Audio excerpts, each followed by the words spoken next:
Our top story tonight, the family of a Roane County woman, the victim of a shooting in Cumberland County earlier this week, is now speaking out, calling for police to investigate more leads and ask more questions.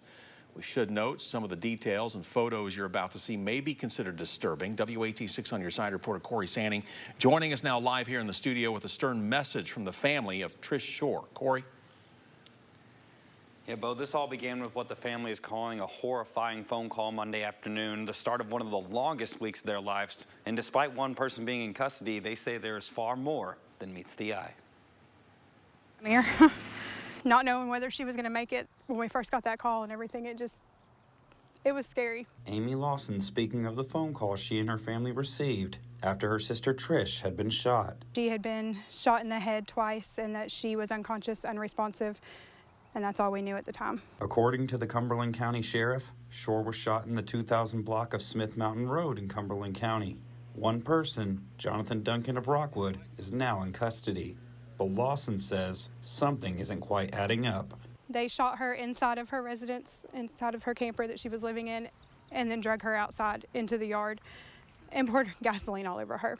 And I think that is what they were in the process of doing. And I say they because when she tells us what happened, she keeps saying they, like there's somebody else involved. Feeling that her sister might be hiding something out of fear. He had to have had help, and just by talking to her now, it feels like she's holding back. She's scared, she's terrified, and she's not telling us the whole story. As Trish continues to recover, doctors say she is faced with a long road ahead. She's unable to move her whole left side of her body, so she's not walking or getting out of the bed or anything yet, but she is talking. They think it might be temporary paralysis on her left side, but they're hoping that she gets through it really fast. But that isn't stopping the family from calling on law enforcement to do some more digging. I feel like they need to ask more questions and dig further into it because he didn't do it alone.